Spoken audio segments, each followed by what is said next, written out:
SportsCast with Jeremy Buckelew is proud to announce we are now officially powered by TEC. If their fiber optic internet service can handle everything we throw at it here in the studio, from videos to calls and live streams, you better believe they can handle your home or business too. If speed, stability, and service is important to you, you can count on TEC. Thanks, TEC. Now let's get to the show. In a world that moves way too fast, there's one place that feels like home. Tater's Place in Paris, Tennessee. Where the sizzle of a smash burger meets the sound of laughter, and every plate tells a story. Bring the family, make memories, and taste the love in every bite. Live music, real people, and unforgettable food. That's Tater's Place, 3615 Highway 79 North. Find the flavor you've been missing at Tater's Place. Come and feel what you've been hungry for.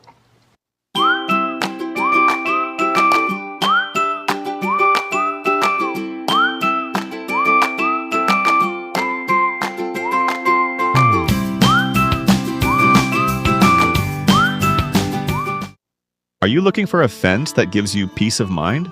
At All Star Fence Company, we don't just build fences, we build confidence. Whether it's keeping your family safe, protecting your property, or simply adding curb appeal, All Star delivers unmatched quality, dependable service, and lasting results.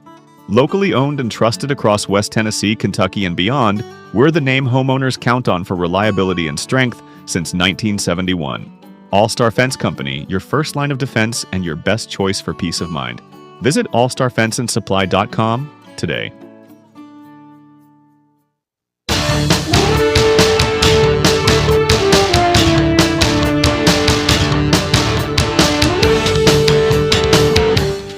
Happy Sunday and welcome to another episode of SportsCast with Jeremy Buckelew. I am your host and good to have you with us this Sunday night here from the Brewer Street Mafia Studios.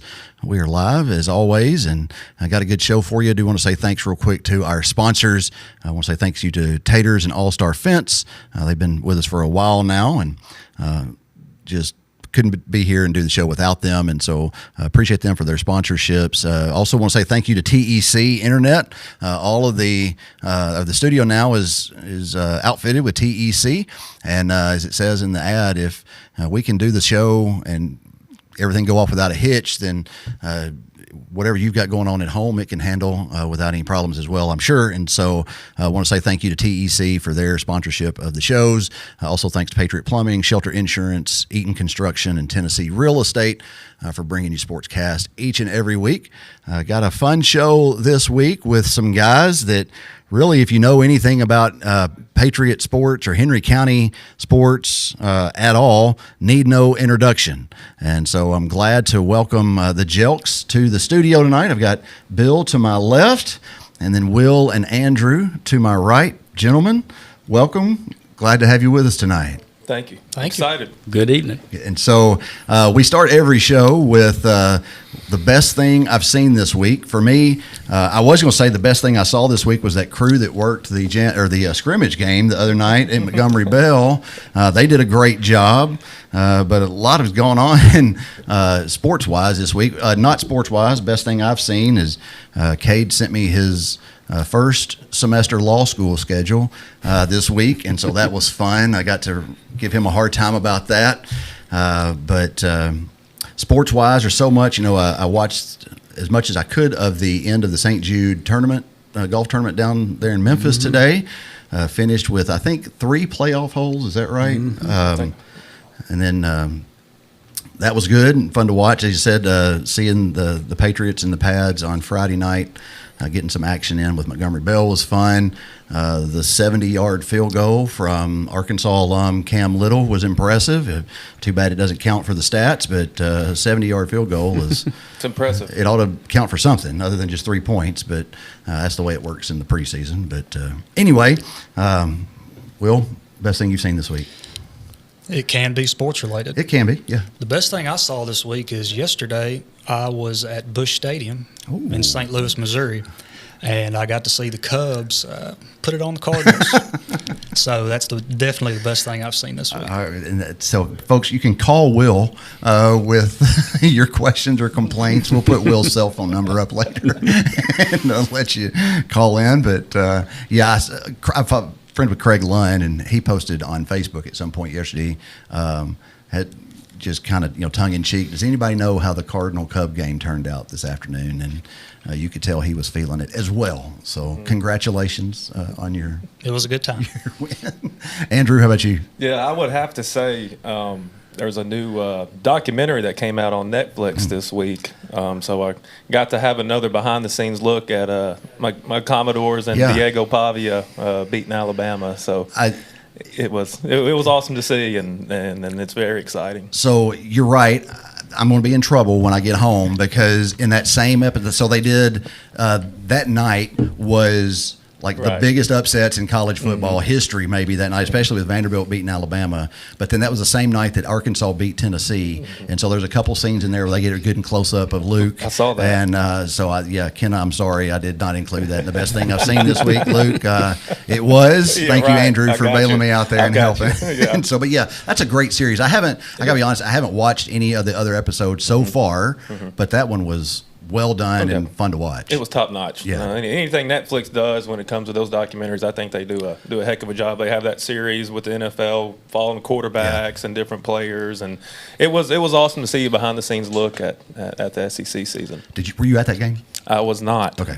I was not. I was at a wedding. So it's a good place to be. We made it work, but I was there with a couple big Alabama fans, so it made it worth it. Okay, good. Bill, how about you? Best thing you've seen this week?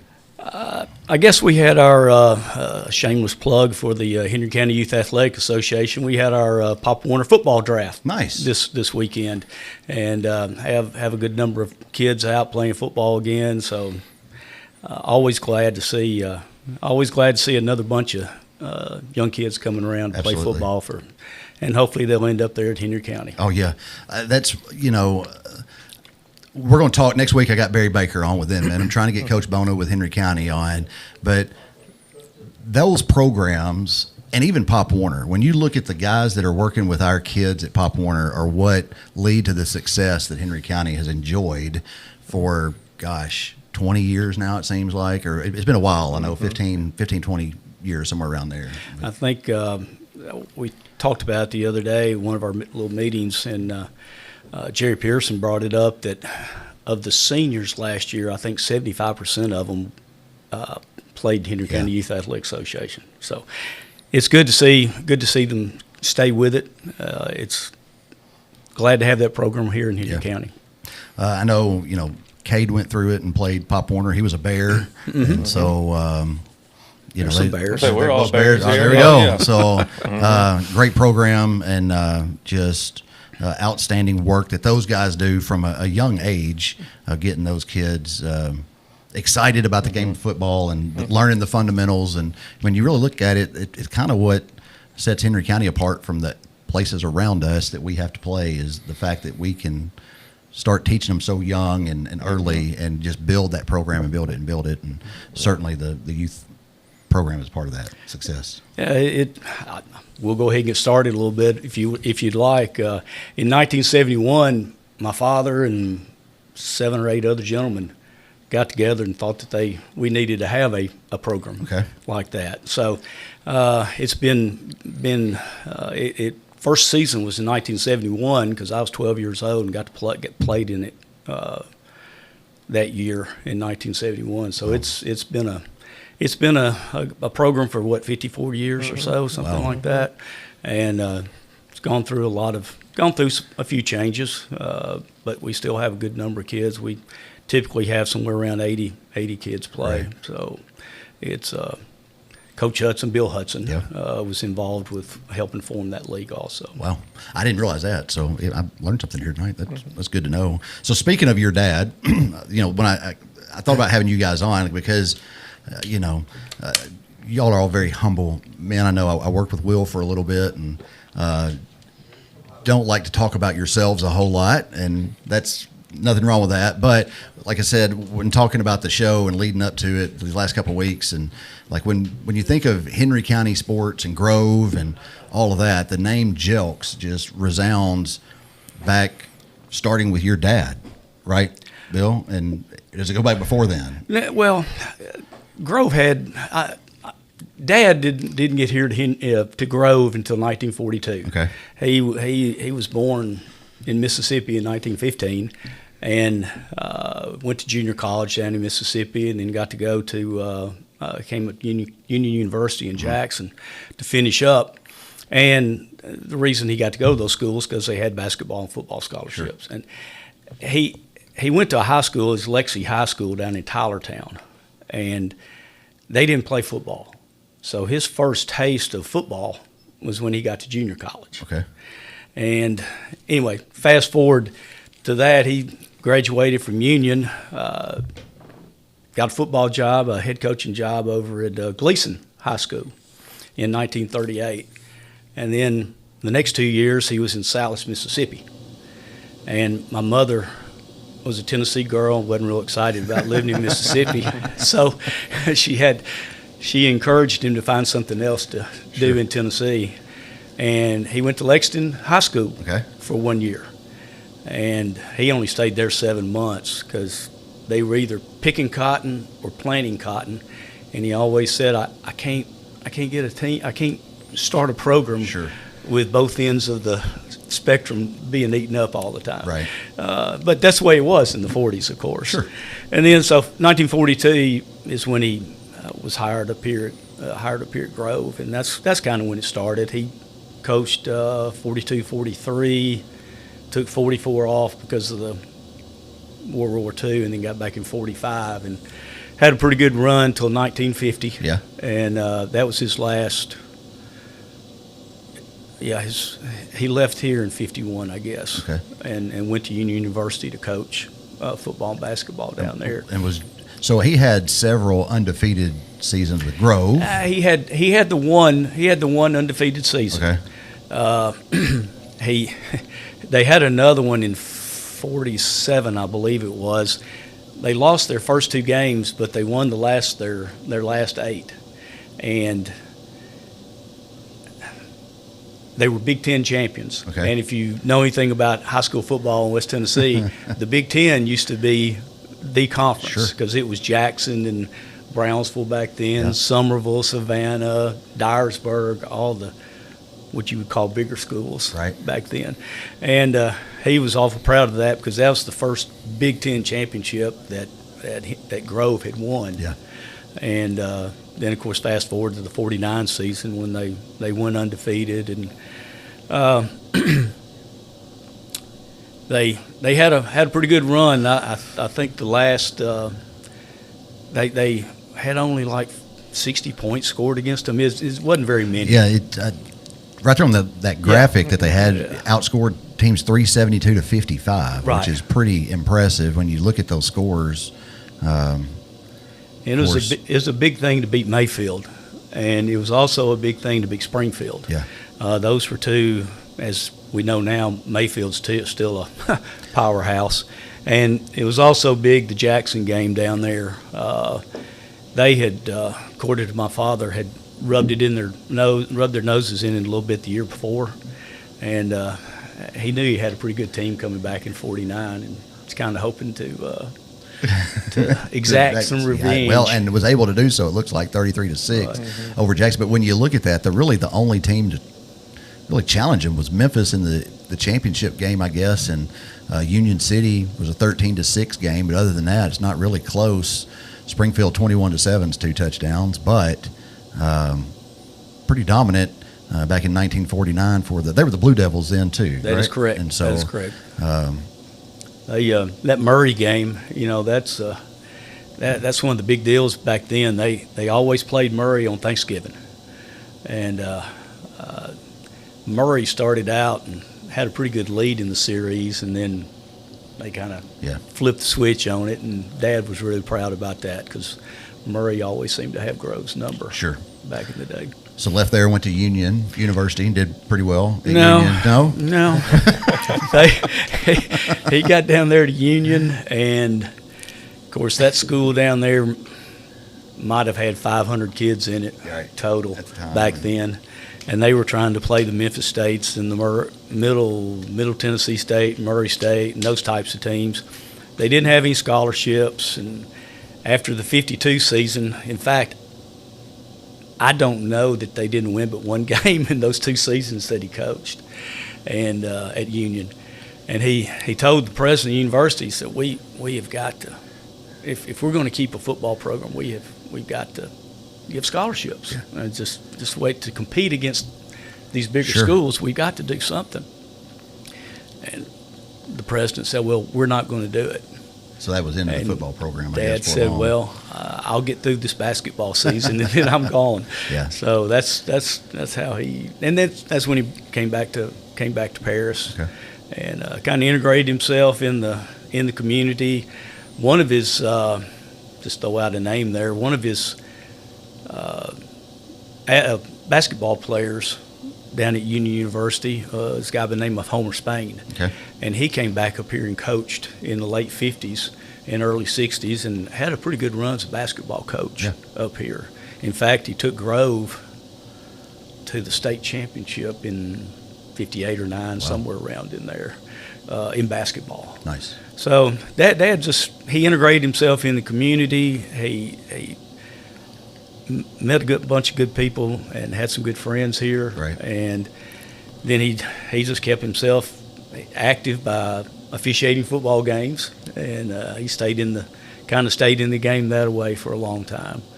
And some of these college coaches, if they wanted Dad to go scout a guy, he'd go take a peek at a kid for a team, that type of thing. Yeah. So that's kind of how we got up here to Henry County. Okay. And so then I guess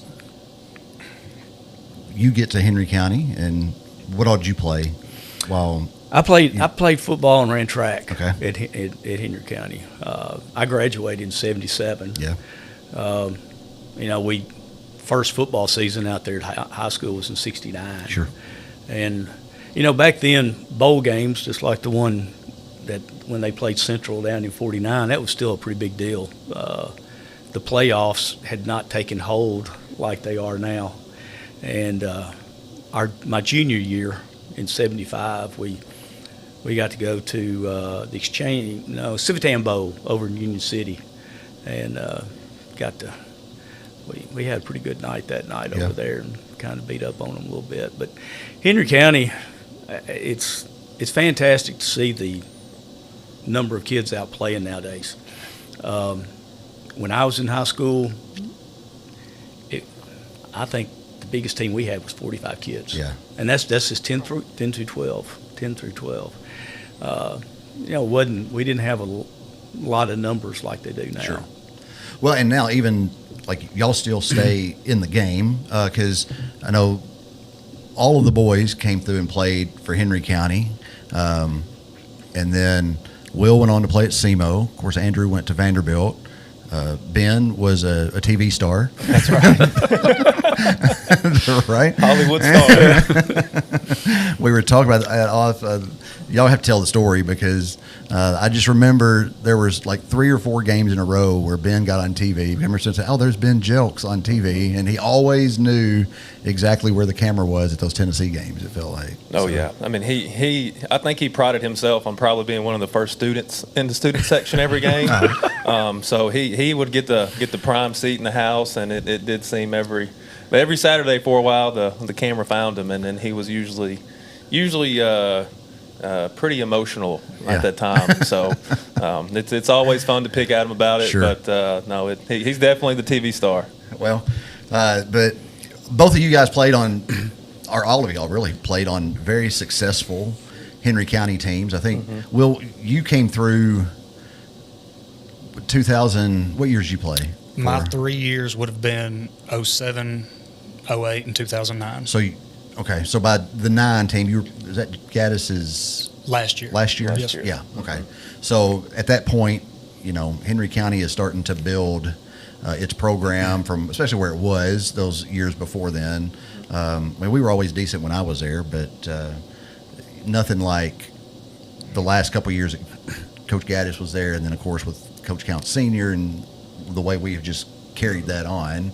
But and then went on to play at SEMO. You sent me that picture of you, and I should have sent it to Kevin. I didn't. I just didn't have time to. But it's like you just look like a different person now. I wish I had it to show folks. Yeah. But anyway, talk about your time at SEMO. It's about 100 pounds. I look like a different person. And loved my time at SEMO. Was there 4 years. Had a couple of very good seasons. A couple of seasons where we didn't achieve what we wanted to achieve. But I enjoyed it. We were in OVC, so I got to play Martin and Murray and Tennessee Tech, Tennessee State, Austin Peay every year. So teams I grew up knowing about and hearing about.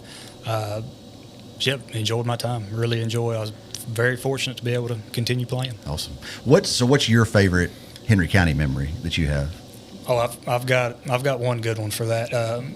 We talk about the support Henry County athletics receives, and it's great, and it was great back then. But my junior year, we're going to Hillsboro in the semifinals to play Hillsboro in Nashville, and we're undefeated. I think Hillsboro was undefeated, but you'd have to double check me on that. Semifinals, day after Thanksgiving, we go out to warm up an hour and 5 minutes before kickoff. So 65 minutes before kickoff, we're going out there to warm up. I'll never forget turning the corner from behind the stadium and the entire visitors' bleachers, corner to corner, wall to wall, red. I don't know if you could have fit another person in there an hour before kickoff. And not only that, but there was a consistent, unbroken red line of fans walking from the visitor stands around the track to the home stands. Yeah. This is in Nashville, 2 hours away, an hour before kickoff, and we already had who knows how many fans there. So that's something that always sticks out in my mind as a very vivid memory of playing at Henry County and the support we had at that time. I'm glad to hear that story, because we're working on getting back to those days of Henry County football in the stands, at least. It's, the last couple of years have been a struggle, and different theories about that. Trying some new things this year, of course, me being the radio guy, whatnot. Games won't be, they'll be live on the radio, but the live stream is going away. There's going to be a tape delay. The football and basketball games will be shown the next day. So I'm glad to hear you talk about, as a player, what seeing one of those crowds, even in an away game, but it was the same way. I know we've talked about it at the office before. I remember days, and Andrew, I'm sure you're the same way, and Bill, that if you weren't at the stadium by 6 o'clock, you were going to be standing up to watch the football game, probably. You're right. So, and you talk about an away game. I never felt like I played in an away game. When it comes, I'm serious. When it comes to the amount of fans, the amount of noise, I never felt like I was in an away game. And to reinforce your point about how great it was to play for them, here I am, 17 years later, and that's one of the top memories I have of being a Henry County Patriot. Awesome.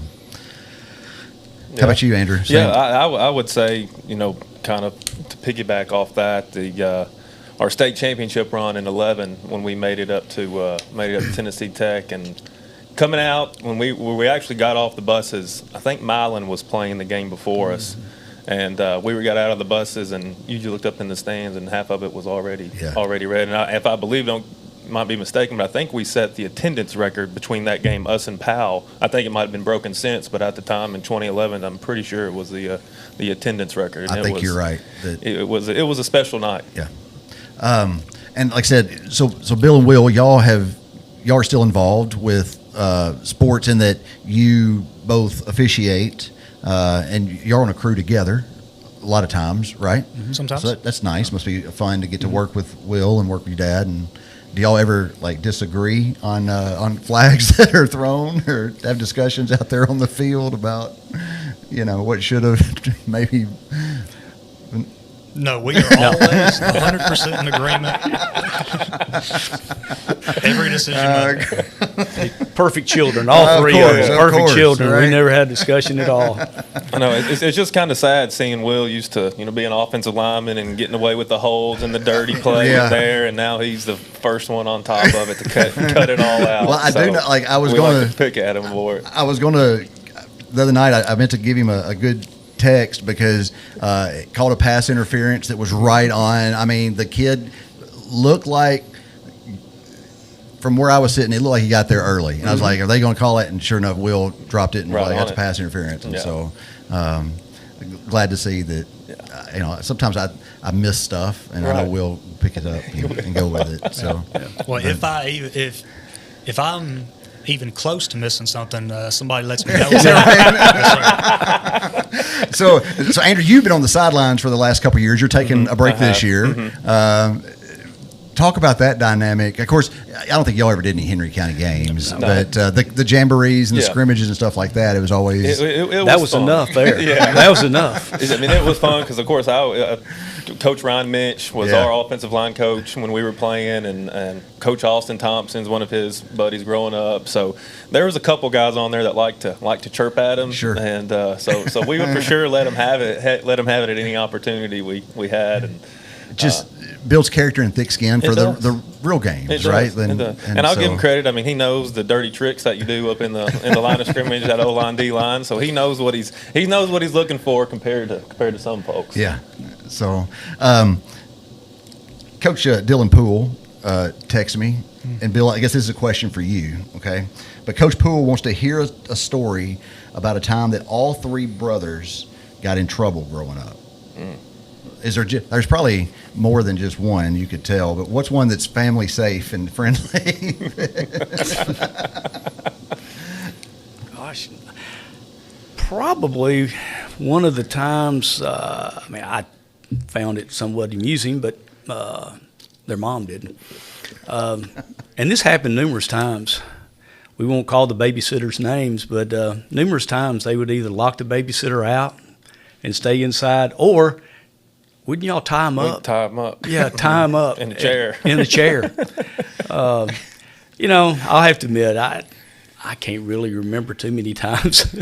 You try not to think about the bad ones, Jeremy. Sure. But that was probably the worst thing I can remember. It's just boys being boys, right? Yeah. Because growing up in a house full of boys, I mean, that's what you're going to have, roughhousing and wrestling. Well, they go downstairs in the basement, and who knows what went on down there. Yeah. I've heard some stories about what went on down there, but you don't know. Right. And when they come upstairs, they're all grinning at each other and moving on. So it's one of those situations where, Ben probably a lot of times told, don't tell mom and dad. It's all right. Just, That's right. right? they might have one. Do you have one? Y'all remember a good story of all three of us? Of all three of us, that that's I what- remember one of all three of us.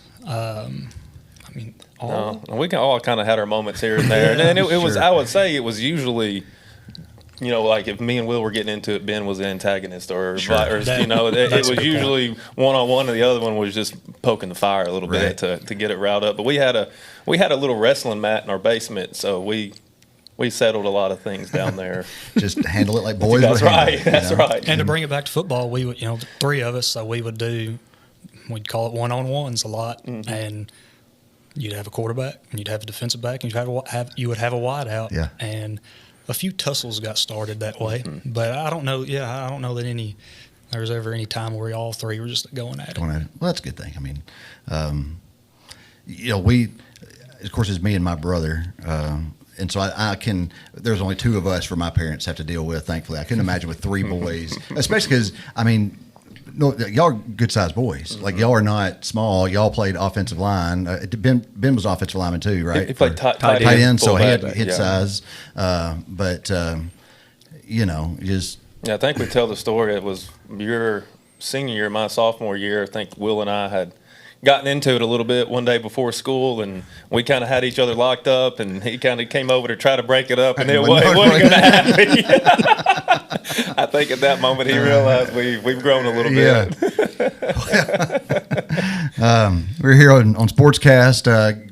It's already been 30 minutes. Got to take our first break, and so going to hear from our sponsors. But we'll be back after this with more from the Jelks, and going to talk about some good basketball matchups that I remember as well, as along with Andrew's time at Vanderbilt and some more Will Semo stories. But back on SportsCast with Jeremy Buckelew after these messages.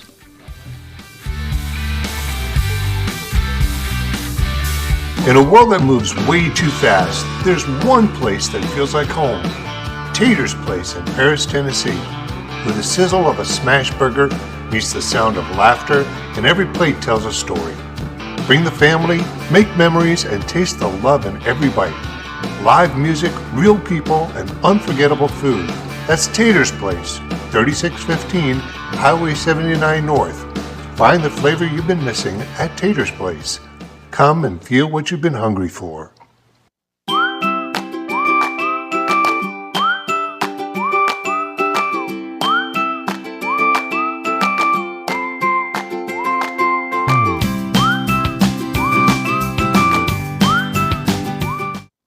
Are you looking for a fence that gives you peace of mind? At All Star Fence Company, we don't just build fences, we build confidence.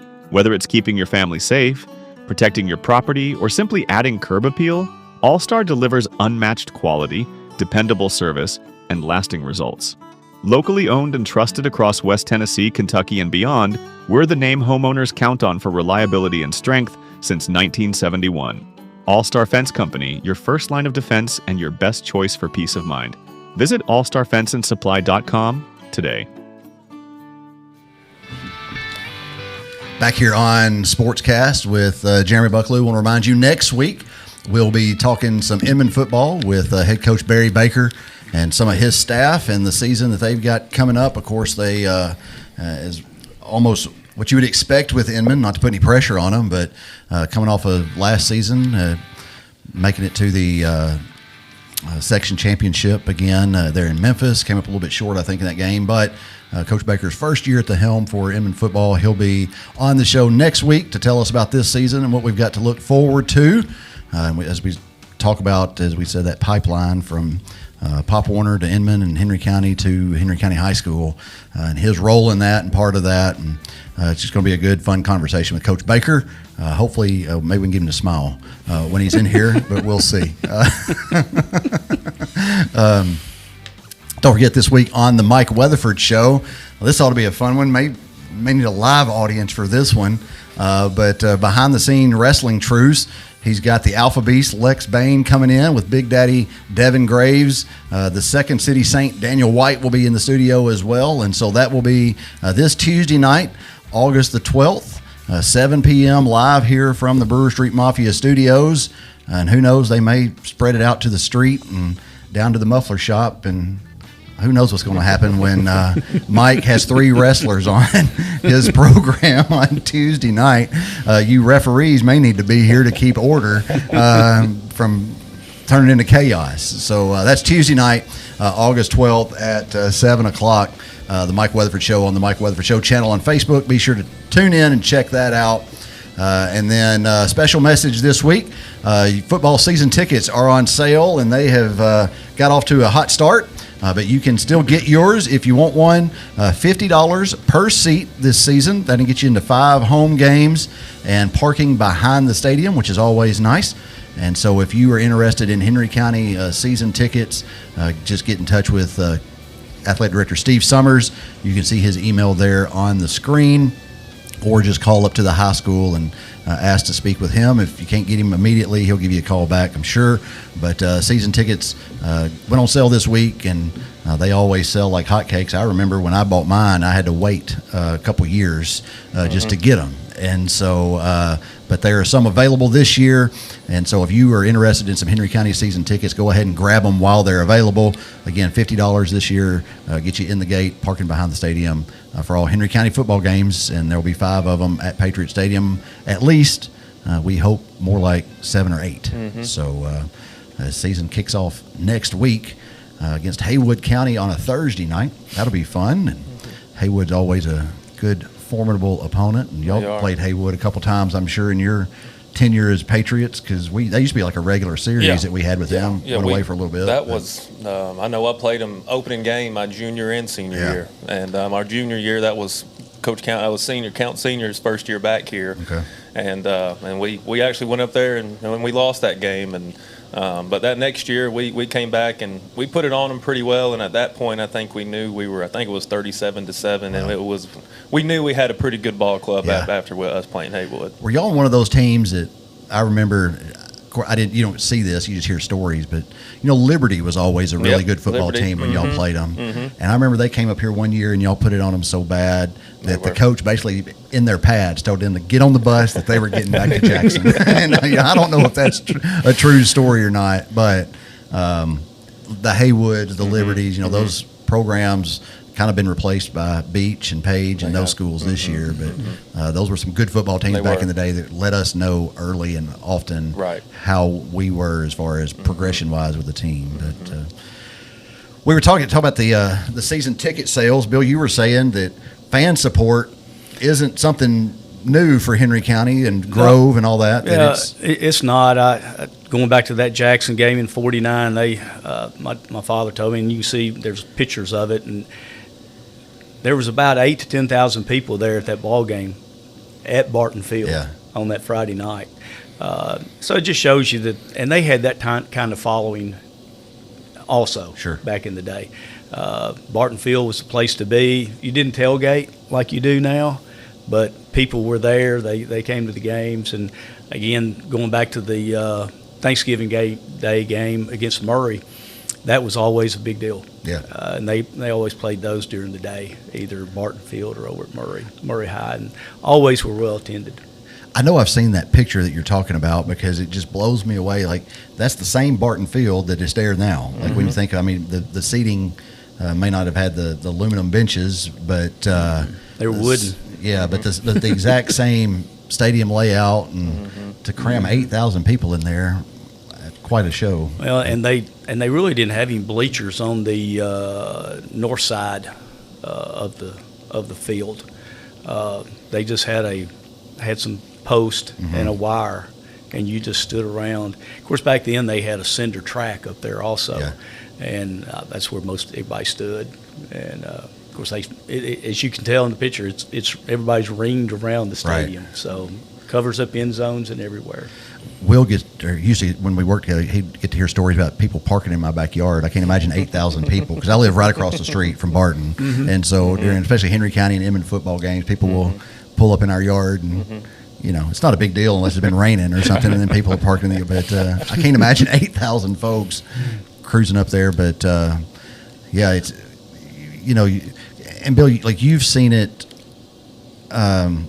just with your dad's teams, with teams that you were on, I'm sure, just the support that has always been there for the Patriots and the Blue Devils and whoever was playing around. Yeah, because I played all my games up at Barton Field. Yeah. I don't think they opened the stadium out at the high school until 79 or 80, one or the other. And we always played up there at Barton Field. Always seemed to be packed. You'd look up there, because our games didn't typically start till 7:30 or 8 o'clock. And you'd look up there in the stands, and again, there's people already there, and so we're a community that will really help kids, in my opinion, and they do help their school system. It's just a giving community. We can see that by the helping hand deal we have.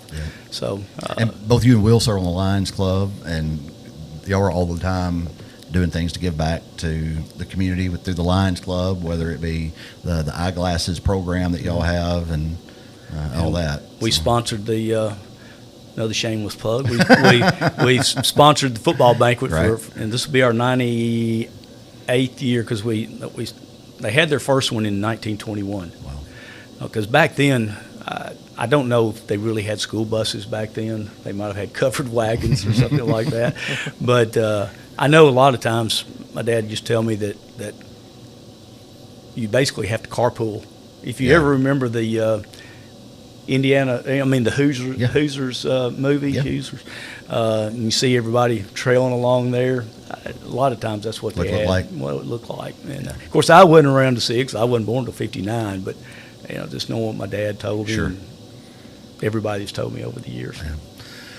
So, Andrew, you were a two-sport athlete at Henry County, and the only reason not the only reason I remember that, but I remember a basketball game. One of the best matchups I ever seen, I think, was your senior year. You had committed to play for Vanderbilt football that year, and Northeast came to town with Alex Poitras, who was a Kentucky commit. Kentucky commit.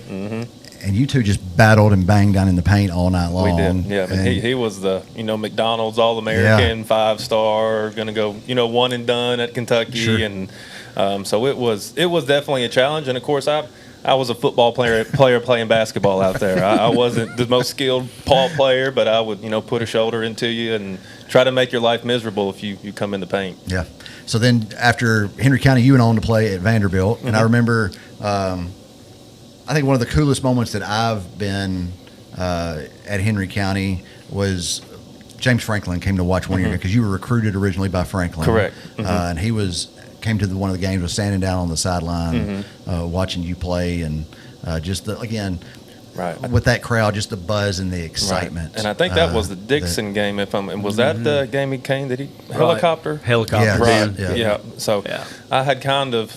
And he knew he was coming down because that's Friday night. So of course they play Saturday. Sure. So Friday nights is a laid back night. Everybody's at the hotel, and that's one thing I would give Coach Franklin a lot of credit for. He wanted to put a border around the state of Tennessee. Yeah. He wanted to keep a lot of kids here in the state, and so that's what he did a lot of Friday nights. He would just hop around on his helicopter to different high schools and watch a quarter here, quarter there, and so we can get out and see 4 or 5 different guys in one night, rather than going to down in Florida and seeing one kid and coming back. So it was a cool experience to have him come here and see him standing on the sidelines. Yeah. Did he speak at the state night? He spoke your at state senior night, year? my senior year. Yeah. Yep, and he did, and that was actually the night that I committed to Vandy was that night, and so made a lot of good relationships with a lot of guys in the state of Tennessee, and not to throw any shade to the team out east, but they didn't really take a big priority in in-state kids through a couple of those years. So it was an easy decision when you can get a group of guys. Really, I mean, they're some of my best friends still today that were from Tennessee and played with at Vandy. So. Who else were you being recruited by at that time? Do you remember?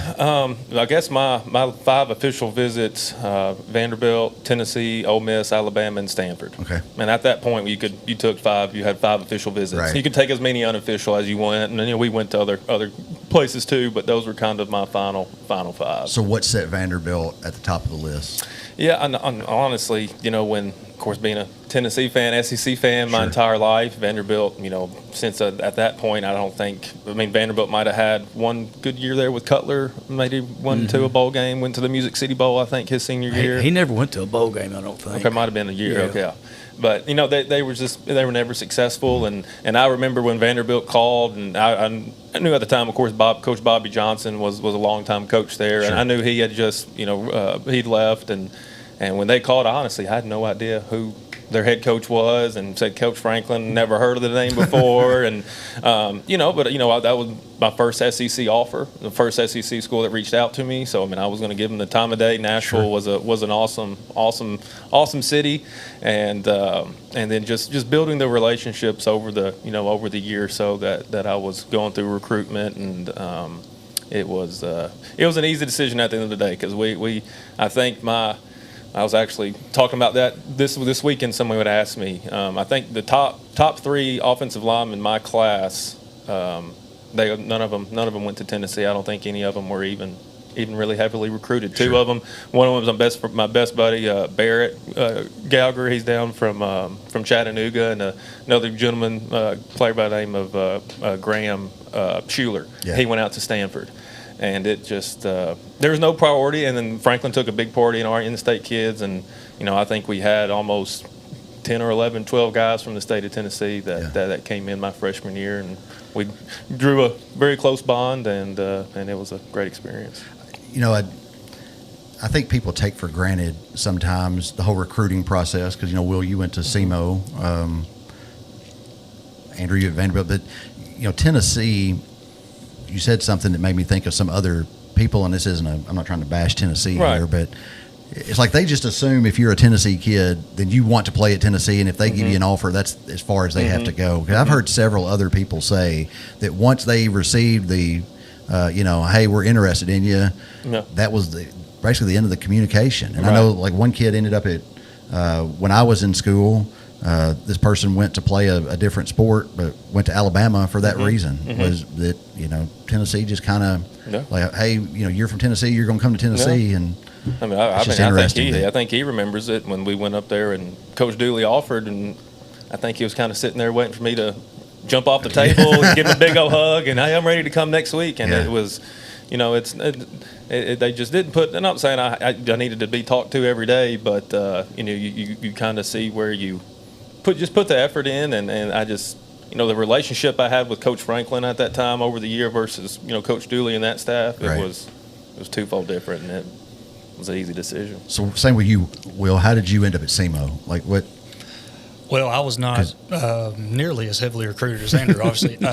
So I didn't have 5 official visits that I went on or anything like that. But I had a few looks throughout the season. A little bit of contact with a few colleges. Murray, Martin, a couple others.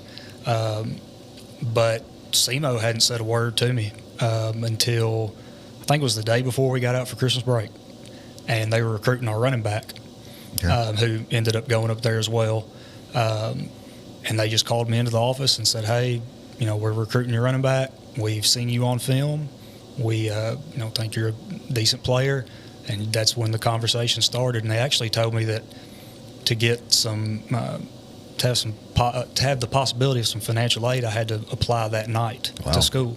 So, I woke up that day. I didn't know what town Southeast Missouri was in. I didn't know what color they were. I didn't know what their mascot was. And by the end of the night, I'm applying. Sure. And then after that, I did take a visit up there. And like I said, I didn't have 10 schools to choose from. I had 2 schools to choose from at the end of it.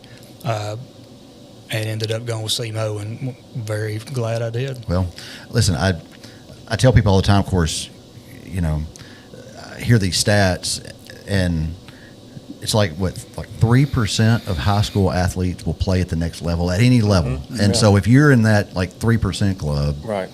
I mean, that's an accomplishment. Yeah. So, as a parent, when they're going through this recruiting process, what's that like on you as far as nerves, and are you just being a Tennessee fan, I tried to separate myself. Sure. And because I would have loved for him to have gone to UT in the right circumstances, right, or gone anywhere with the right circumstances. And same thing with Will, because at the end of the day, you want your kid to go to a school that they're comfortable with and that they can prosper and that they can learn. They can come up with some good friendships, good, long, everlasting friendships for them. And at the end of the day, it was so easy. I knew he wasn't going to go to UT because his mama took him up there one day. And Derek Dooley, from what I understand, basically said, you need to tell us you're going to commit today because we got to start building our class around you. And, of course, David Jelks didn't appreciate that. So that was pretty much a no-go. And, of course, Tennessee, unfortunately, was they were in a state of flux at that time. Right. And but,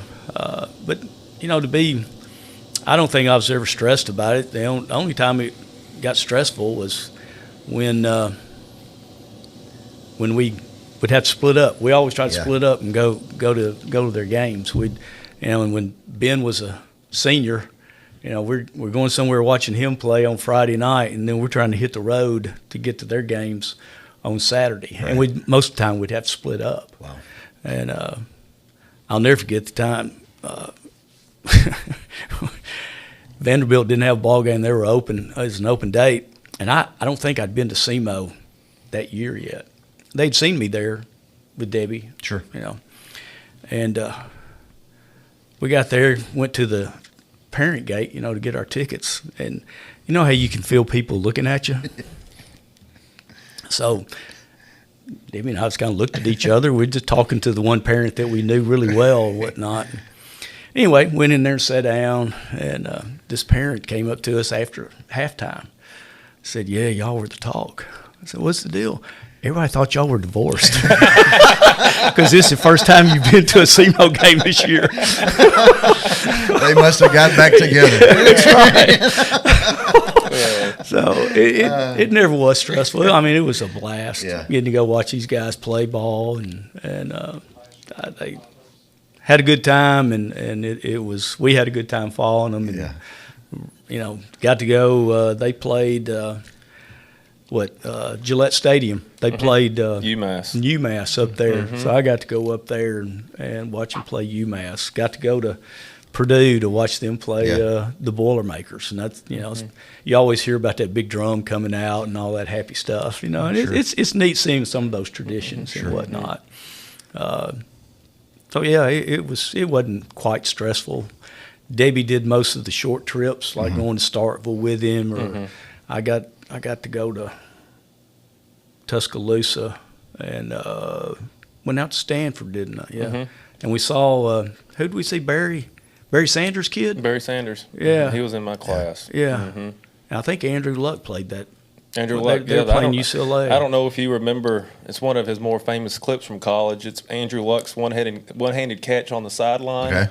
They ran a trick play and threw it to him, and one-handed catch on the side. It was pretty much right in front of the recruit section, and it was fun getting to go watch that. I mean, that's back when Stanford was absolutely rocking. Right. They were rocking with Luck and all those guys. Toby Gerhardt, running back. I mean, they had a lot of talent up there. Yeah. So it was. I kind of knew I wasn't going to go to Stanford. It's a long way out there. Long way away. Yeah. But great thing about official visits, you don't have to pay to get out there. So and you get to see a part of the country that otherwise you never been there. Correct. Yeah, high school kid just going out to Southern California. Yeah. So, so what was like your best memory of a game?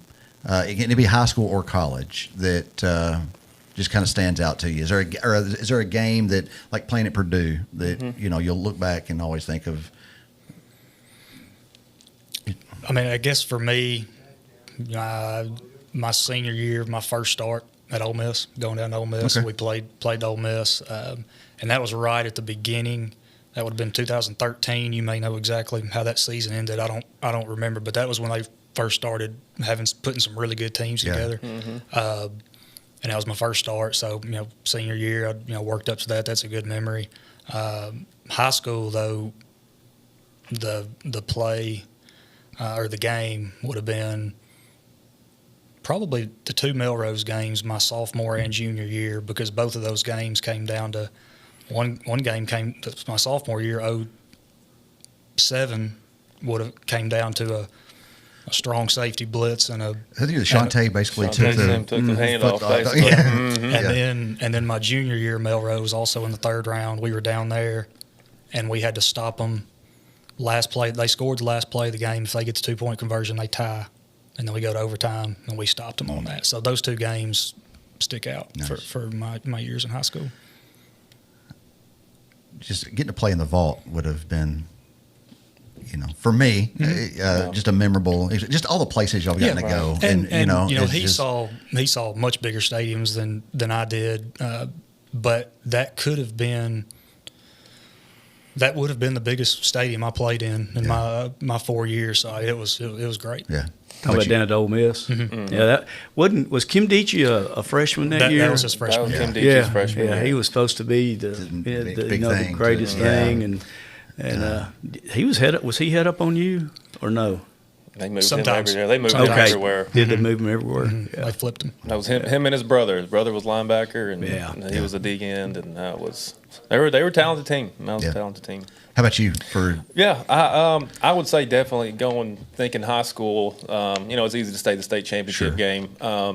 But I would probably say my most memorable game would be actually the game before that, probably the 4th round against Hendersonville High School, because the previous year before that was the second round, and actually I had a buddy I played with, my buddy Joe Townsend. Well, it was his senior year at Hendersonville, and he went on to play at Vanderbilt with me. He was the center, one of my really good buddies. But that next year they had lost a lot. They were very senior heavy class my junior year, and our year.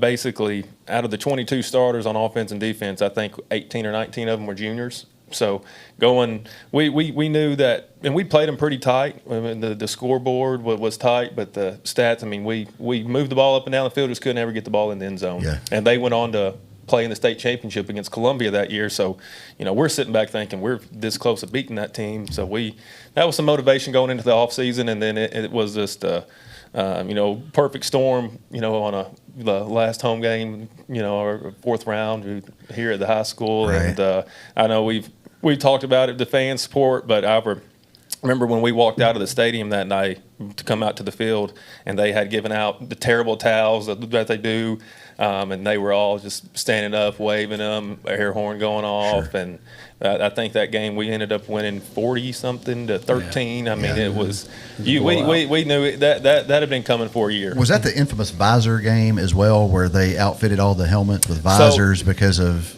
something that happened the previous year? So the previous year, they're pretty dirty, and then we talked about that's why we got good officials like Will to cut that stuff out now, because I mean they're at the bottom of the pile, and they were eye gouging and doing some dirty things to our D linemen, and as you know, they always catch the second guy in the act, and so our guy got eye gouged, and next thing you know, he's throwing a punch, just reactionary, and I mean it was Randall Dunlap, and he was one of our better. I mean, all our defensive line was very special, and he's one of the most mild-tempered kids, and now he's when he's doing that, there's something serious going on, and so that going into that next year, all the O-line and D-line put visors on us, but we hadn't worn visors all year. So it's different because when you're breathing, it gets fogged up, you can't see. So I think it was after the second series most of us decided to ditch them just because you couldn't see and you're breathing so hard, and it's different. So I mean, but they weren't going to let us get kicked out again. Sure. I remember, I think it was that game too, that after the season was over, I saw a picture on somebody's Facebook, and it sounded like the caption was something like, "Don't worry, kid, he does this to everybody." Mm-hmm. And you had some Hendersonville guy, like your hands were up here, and he was just, just sprawled out. One of the best pictures I've seen of Henry County. But we're running out of time. I hate how quick an hour goes by when we're sitting here talking and having a good time. But I'd be remiss if I didn't talk about you signing as an undrafted free agent with the New England Patriots. The only time that I have ever in my life rooted for New England was the year that you were on there and they went to the Super Bowl. We did. And so talk about your time on those Patriots just real quick. Yeah, and that's I'm lucky enough to play at that level, very, very blessed to be up there. It was definitely an amazing experience to go up there, and you really understand that it is, while college, yes, it is still a business. You have some type of security. There maybe not now with the transfer portal, but you pretty much know you're going to have 3 or 4 years. Right. When you get to that level, you could be gone the next day. Yeah. And it's tough. You never know when it's coming. But being around Belichick and Brady and Edelman and Gronk, it's very easy to see why they win at a consistent rate. I mean, because that was the year I got there. They were just coming off the 28-3 Super Bowl comeback versus the Falcons. Right. And you would think, most teams would off season, who cares? We just had this great comeback. But I mean, we were there in May, and all the guys were there hitting it full speed. And I mean, that's 2 or 3 months off of a Super Bowl, and that's talking. Of course, I didn't play at any other organization, but talking to other guys that have been at different organizations, they're like, this is completely different from anywhere I've been. Easy to see why they were as dominant during that time as they were. I guess. Yeah, and I tell the story. One of the first team meetings we had with everybody there, not just the rookies, but with the vets.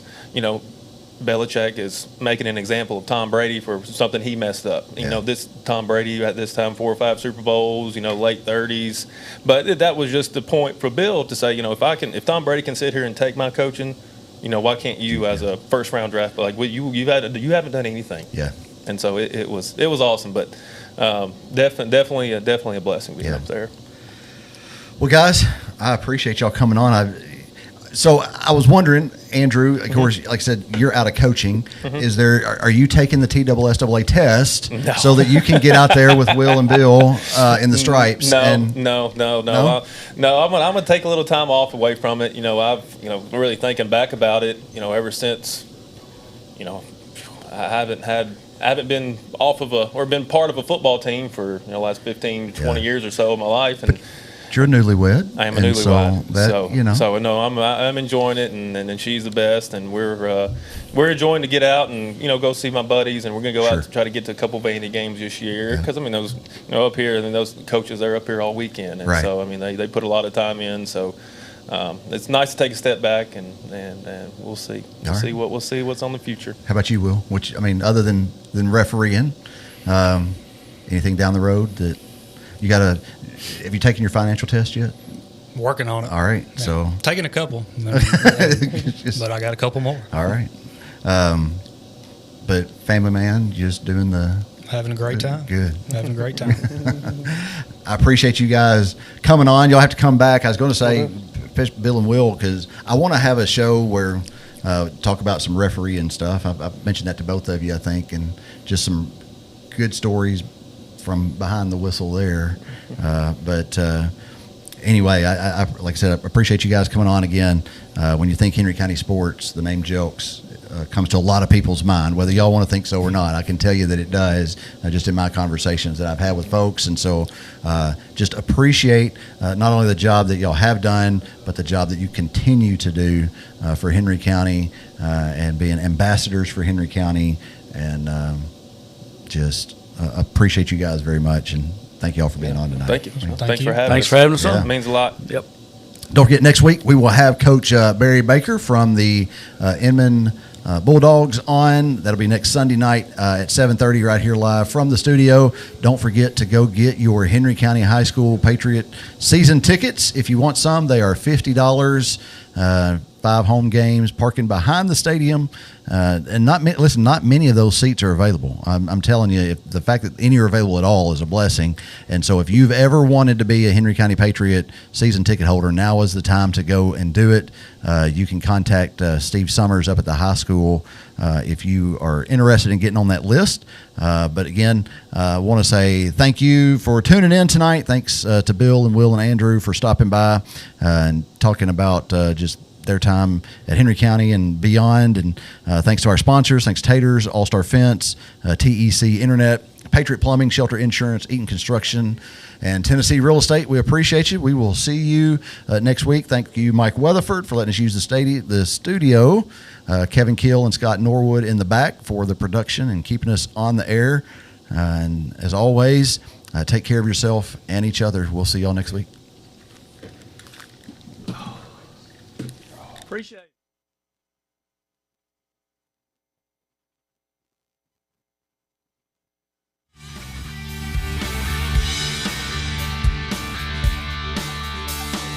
it.